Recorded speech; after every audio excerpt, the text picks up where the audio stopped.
Aside from the racism, abuses of power, hazing, gaslighting, and just general unsafe environment, working at the bank was actually a really fun experience. I worked at a small neighborhood branch of a really big worldwide bank, and my branch was located in San Francisco, and I was so popular there. I miss the customers so much. They all hold a very special place in my heart. They were amazing to me. You have the most beautiful smile and the kindest soul. Wow, thank you. Hey, I know you have an umbrella, but make sure not to go outside because it's raining. What? Okay, why wouldn't I want to go outside in the rain? Because sugar melts.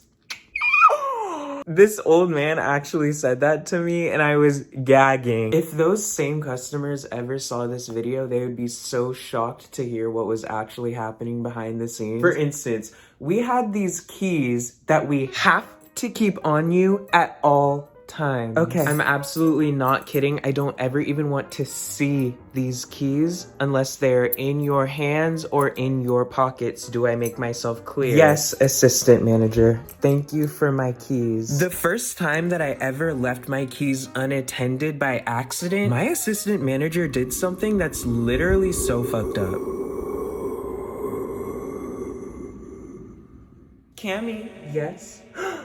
Oh my god. I made a human mistake and accidentally left my keys on the counter one time. I'm so excited to see what kind of unreasonable punishment you're about to unleash on me. Wait, I'm here too. Clock me really quick. And the general manager, who's the boss of all of us, is sitting right there watching this whole thing and she's not gonna say anything to defend me. Yes, I'm watching all of it. I'm literally like 3 centimeters away from the confrontation, so I can't even use the excuse that I didn't see any of it because I watched it and then I laughed about it right after it happened. Let's see. So at each branch of the bank, we all have what is called a personal cash drawer, which is where we keep all of our cash and coins for when we're conducting transactions with the customers. The assistant manager goes into my cash drawer using the key that I left on the counter, opens it up and pours out all of my organized cash and coins. And then she goes like, "You're lucky that's all I did. The last person at your position before I hired you left their keys on the counter. I filled up a cup of water, stuck the keys inside, and then threw the cup in the freezer and let them thaw it out themselves." And the assistant manager wasn't the only one who was being annoying as fuck during my training. The bankers have to go inside of the ATM machine every single Monday, Wednesday, and Friday. You have to go in and take out any miscellaneous cash. You have to clear out any jams, or if people's cards get stuck in the machine, you have to clear it out. Plus, you have to balance the actual ATM, which means filling it up with money and then doing the math to keep record of the difference between the money that was already in there and the money that you added. Because the money inside the ATM machine doesn't just appear out of nowhere. You have to add the money yourself. And by the way, this is like thousands and thousands, sometimes like hundreds of thousands of actual physical dollars that I'm handling. And then because we were a small neighborhood branch of the bank, we didn't carry cash like that. So if we ran out of cash in the vault, I literally would have to call the back offices and be like,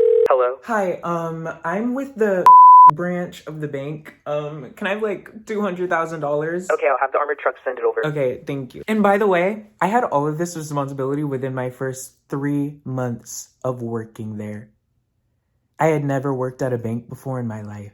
Plus, you have to do the math on whatever money was jammed or collected. It's a big responsibility, and you have to take note of every single thing that you do during your interaction with the ATM, because a huge thing in banking is record keeping and appearances. You have to make sure that everything is documented so no one can accuse you of some shit. You know what I'm saying? The assistant manager, after 15 years of working at that branch, decided that she was gonna get a new job. Wow, damn, after 15 years? Why'd she decide to get a new job now? Well, she was only the assistant manager, and since she's been working here for 15 fucking years, they already gave her the maximum amount of promotions that they could possibly give her. Oh, right, because assistant managers are more on the operations side of things, and you as the general branch manager are more on the banking and sales side of things. I wonder why they didn't just offer her like a regional operations manager position or something. Yeah, no, that would be a conversation. But all of the other managers hate her. The higher-ups hate her. They all talk shit about her in all of the regional manager meetings. And so they told her, like, look, we're not gonna give you a promotion, so you can either deal with it or get another job. And she got another job. And so she bestowed the responsibility of taking care of the ATM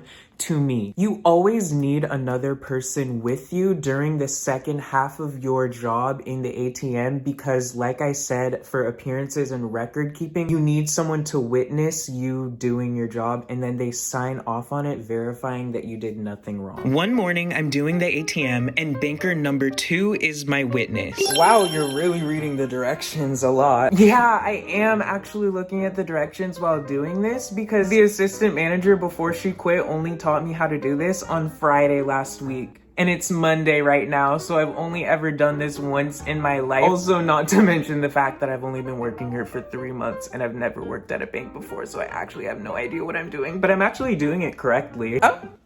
Well, if you had been taking notes when the assistant manager was teaching you on Friday, then maybe you would know how to do it by heart.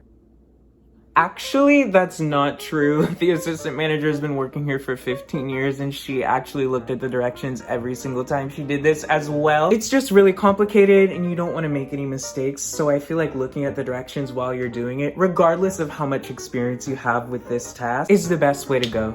Okay, I'm finished. All I need is for you to sign this piece of paper, and there's all proof of me doing everything correctly on the paper that was printed out from the ATM. Oh, I'm not signing that.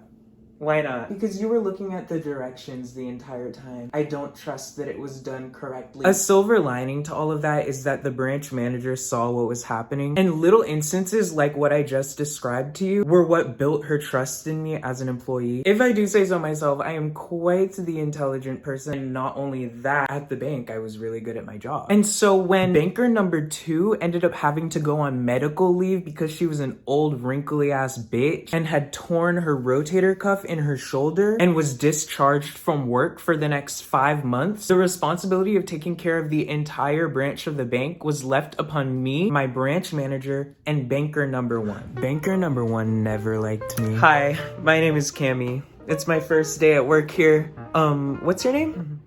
Hi. Wait, so what's the tea on banker number 1 with the bunny ears? Oh, it's simple. He's an old, bad body, bad built, big back, gay ass man who's jealous of the young, hot, turnt new hire.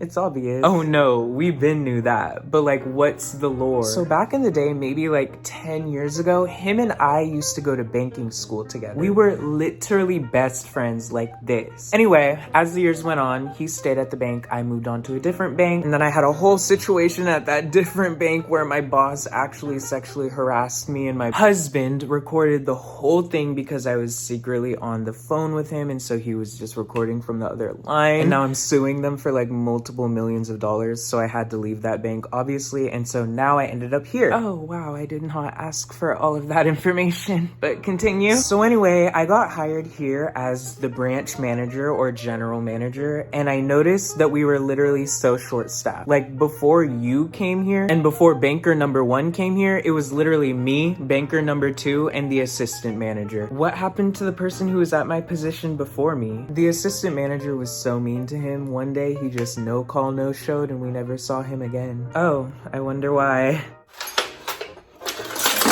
Nobody wants to work these days. Oh, you're one of those. I'm also Indian and a Trump supporter. Yeah, I don't know, girl. So anyway, we needed another banker. So I was looking through my contacts and I texted banker number 1 and I was like, hey. Anyway, he came, interviewed, and he started only like a week before you did. Every time the general manager was gone though, the things that banker number 1 would say about her were crazy. So what do you think about the general manager? She's hella pretty, and honestly, she's like 40 years old, but she looks 25. That stupid bitch is ugly as fuck. Oh. She looks like a fucking man. I thought that was your best friend. My best friend? We weren't even close like that. Man, she's an old bitch. You think she's pretty? Have you seen her features? It's like a fucking man. Her jawline is strong as fuck. He actually said all of these things. None of that was true, by the way. He just hated her, and within reason. Hi, how can I help you today? Yes, hi. I'd like to make a deposit. Is everything okay back there? Oh, yes, that's just my manager in the other room fighting with her husband as she does every single day. And she actually told me that that's not even her husband. Her real husband is living in the UK. He actually worked there. He's like some type of like diplomat. And so his job would be to go to the UK for like a month, and then he would come back to her in the US for another month. And then one day, like 5 years ago, he just went to the UK and never came back. And so now she lives with her boyfriend of 1 year, who's this mega douchebag. And for some reason she calls him her husband, and they're fighting over this lawsuit thing because he wants half of the money, and then they're probably gonna break up after that. And then there's this other guy that she's actually dating who she's cheating on her boyfriend with, but she doesn't want to be with him because he has like a coke problem. He'd be wilding out on her. Even though honestly, not saying that I've ever done it before, but people be saying that coke makes people go crazy, and I just know like in high school and college when I was around people who would do coke, like at parties and stuff, like no one would go crazy like that. So I just feel like it had to have been a different type of drug, because like, but he's super rich. He bought this like condo penthouse thing for like $1 million. So like she was trying to decide which direction to go. Oh damn, so she could be fighting with any one of them. Yes, bitch. Wow, so aside from making all of you look bad by literally screaming and cussing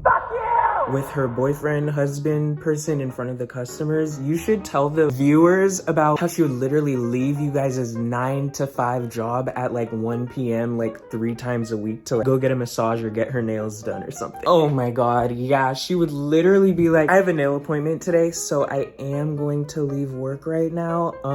You probably won't see me again for the rest of the day, but you can text me if anything goes wrong. Oh, nice. So you're leaving work right now and you're gonna leave the responsibility of taking care of this entire branch to me, who's been working here for less than 5 months, and banker number 1, whose job is not to manage the bank. Yes, and it's gonna be incredibly stressful for all of you. Customers will yell at you, they'll cuss at you, they'll scream at you, because this neighborhood is full of like really, really wealthy, old, grumpy ass. A lot of people who loved you before will turn on you because they'll start to think that you can't do your job properly, when in reality, you've only been working here for a couple months and your manager literally disappeared to go get her nails done. And a lot of the things that some of the customers would get mad at you for were completely out of your capabilities, because you are still only a new hire. There's so many things that you physically, literally do not have access to in the system. We would literally fail every audit that the back office did on our branch of the bank every time. And I swear on everything, the only parts of the audits that we would pass is the parts that were my job. For instance, the ATM and stuff. It was really crazy. The only thing that saved us was, you know, all the stuff that you ended up doing correctly in the audit, and that all 3 of us are really, really good at sales, and the bank only really cares about money at the end of the day. And so if we meet our quota, who gives a fuck if I leave early to get my nails done? And I offer no remorse for it. Sometimes I would bring like desserts and like cute breakfast things in the morning time for you guys to distract you. And often I would take you guys out to lunch, even though one time I lied and said it was on my own credit card, when in reality, like every single time it was on the company's dollar, and you felt bad because you really never asked me to buy you breakfast or take you out to lunch, so you Venmo'd me like $60 one time for lunch, and I accepted it and didn't tell you that the company actually paid for it. Banker number 1 told you though, because he hates me, but I don't realize it. She's a stupid Indian slut. Oh?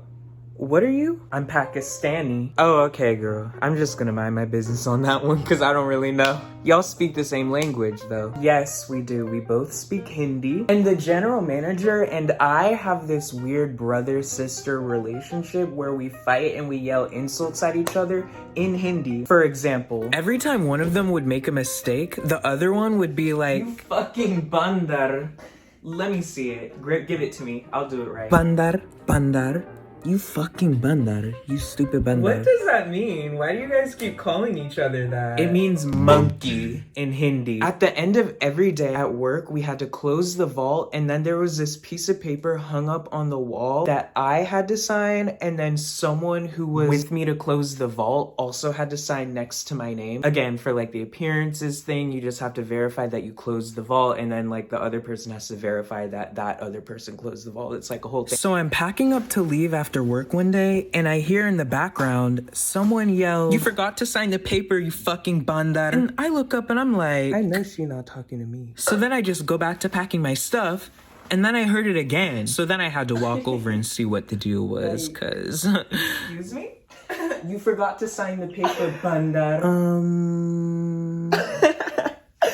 Do you even know what that means? It means beautiful flowers, sunshine. It means monkey. And don't call me that ever.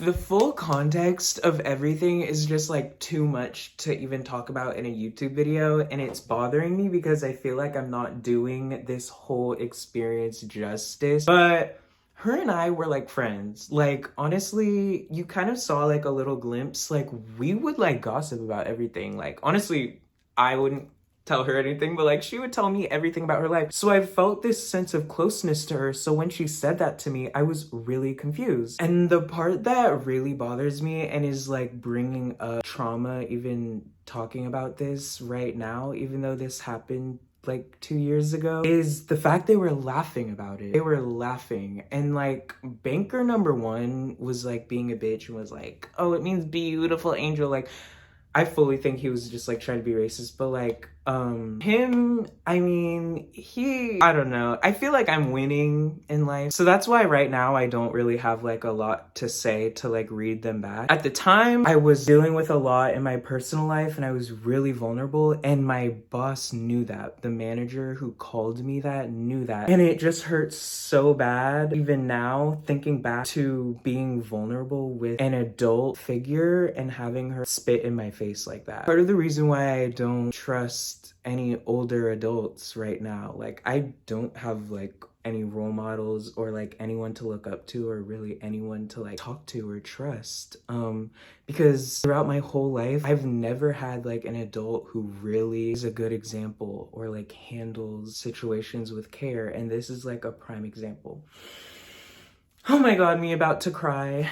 And like, I know what you're thinking. Like, you're probably like, why didn't you like drag that hoe? Or like, why didn't you contact HR? So first of all, in real life, when people are like bullying you, no matter how much of a baddie you are, no matter how like popular you are, like whatever, it literally does not feel good. Like, you're standing there and having people laughing in your face and like saying something that is probably racist, you freeze. And especially like, I wasn't in a position of power. I was like the new hire and I was at the bottom of the totem pole, and I was just standing there like shocked. I didn't know what to do, but I was like, for sure she's not really calling me a monk. Like, that, there's no way. So my really good friend is half Indian and she speaks Hindi, and I went to her and explained the entire situation to maybe get a sense of clarity or like some sort of like cultural background on like the real meaning of the word. And I fear my friend's reaction was that it like isn't that deep. And basically like in their culture, like that word is more used for like a child. Like, it's like just someone who does something stupid. Like, it's just like basically calling someone stupid. Like, come on, you dumbass. Like, come on, idiot. Like, you forgot to do whatever. So I'm like, okay, she wins this time. But I did text her again. Like, I understand that you and banker number one have this relationship with each other, that you guys like call each other names. I don't like to be called names. I don't like to be called names by my friends. I don't like to be called names by no one. I don't like to be the butt of any jokes. So you just need to leave me out of that. Second of all, with the HR thing, when banker number two eventually got back from her medical leave after her rotator cuff surgery, I literally sat down in her office and told her everything. So like I said earlier on in the video, banker number two had been literally working at this bank since she was 22 years old, and she was like 57 at the time when I worked there. And she used to be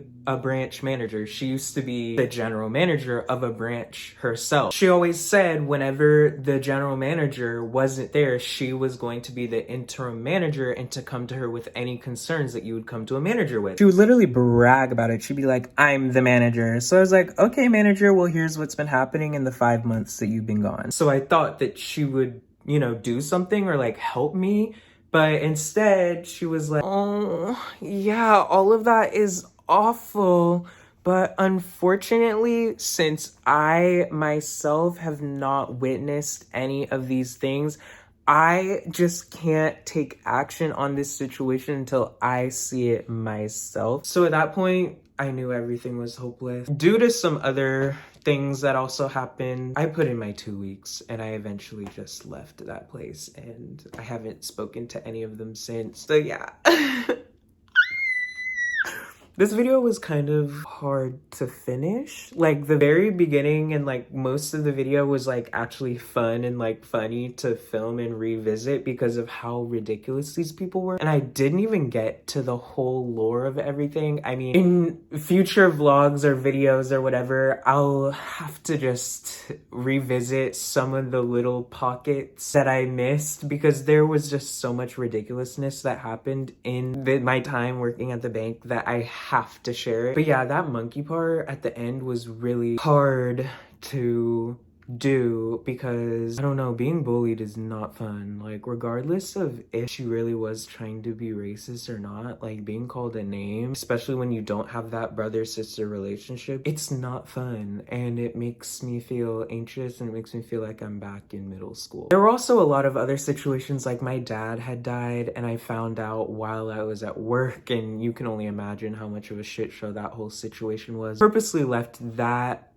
out of the video. I'm not gonna open this space for anyone to have an opinion on anything that happened revolving around my dad dying, so I just keep that to myself. But yeah, if you guys knew about that whole situation, you would like be causing an uproar right now. It was just a lot. Comment baddie group if you made it this far in the video, because I just feel like you have to like verify that you're part of the baddie group, so maybe do attendance and sign in so you can get participation points for attending the baddie group meeting. But like, I don't know. Also, comment something else with your baddie group meeting comment. Like if you were gonna comment something already, comment it with your baddie group comment. But if you weren't gonna comment at all, but then you saw this baddie group moment and you're like, okay, I'll comment baddie group, then that's okay, because I'd rather that than nothing at all. You know what I'm saying? So damn, I'm anxious. I did take a caffeine pill this morning, so I am also anxious because of that. Also, I want to give a shout out to Stanley04280. I made this video long for you. You had told me to make longer videos, so I hope this one satisfies that. But also a huge shout out to you for like commenting on all my videos and like making me feel seen and appreciated. Just like as an artist, it's so important to feel seen and to have something that you put effort into. Be appreciated is really nice. So shout out to you, Stanley. Shout out to Mason311, James Charles Jump Scare 6971. Shout out to Ibrahim. You're like the realest one. I don't know what your face looks like, but every time I see your comment, I imagine like my younger cousin or like a younger sibling commenting on my thing. Like I'm like, oh, hi.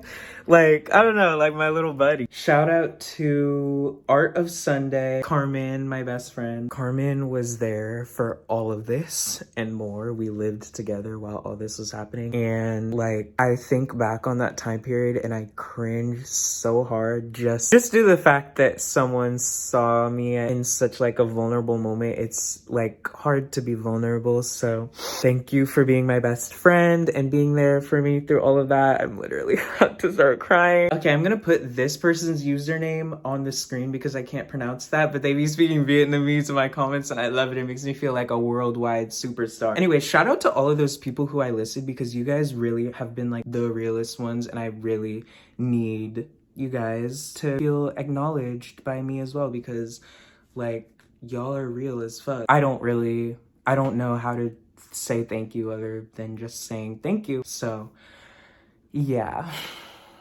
I'll see you guys in my next video. Bye.